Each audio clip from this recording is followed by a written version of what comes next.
comment analyser une vue horizontale ou comment analyser une photo d'un paysage. C'est relativement facile, on va le faire avec un petit exemple ici. Donc si je vous donne une photo de ce type, un paysage, ce que vous devez faire en premier, c'est diviser ce paysage en plans. Le premier plan qui se trouve près de vous, le moyen plan qui se trouve au milieu et l'arrière-plan qui se trouve effectivement à l'arrière. On peut aussi dire premier plan, deuxième plan et troisième plan. Pour moi, ça revient absolument au même. Alors, le premier écueil à éviter est celui-ci, à savoir une disposition, un découpage beaucoup trop simple, simpliste, même trop géométrique. Donc les élèves me font un truc ainsi en disant, ben voilà, ce qui est en bas c'est le premier plan, puis le deuxième plan, puis le troisième plan. Ben effectivement, non, ce n'est pas ça.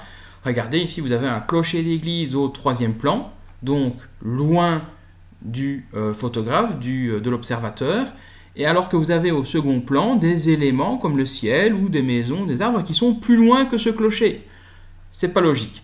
Vous ne pouvez pas, sauf si le paysage est très plat, mais vous ne pouvez pas de manière générale découper de manière aussi brutale.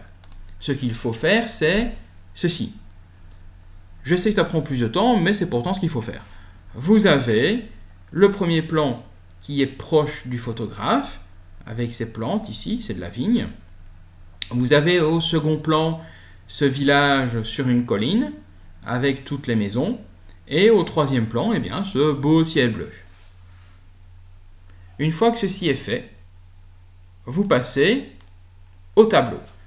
Plan 1, 2 et 3, et des colonnes, relief, sol, végétation, construction, autres, et des conclusions plus générales.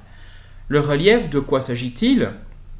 Il s'agit simplement de savoir si on a du relief, si on a des pentes, si on est sur des montagnes, sur une plaine, sur un plateau.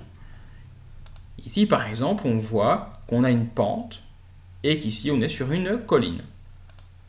Donc, pente marquée, colline. Sol, végétation, de nouveau, au premier, j'ai une vigne, elle est bien verte. Au deuxième plan, il y a des arbres à feuilles caduques et même un palmier. Pour ceux qui ne l'auraient pas vu, le palmier se trouve ici. Il est important car c'est un indicateur de pays chaud.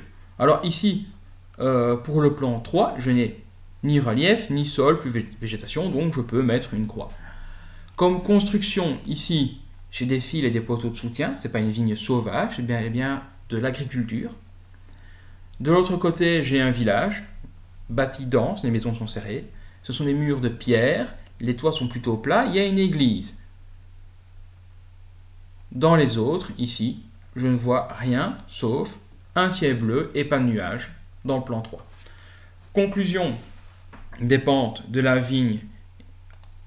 On est dans un vignoble, donc dans une région tempérée plutôt chaude. Une colline, un village de pierre, on est plutôt dans un village européen. Peut-être en France, plutôt le sud de la France.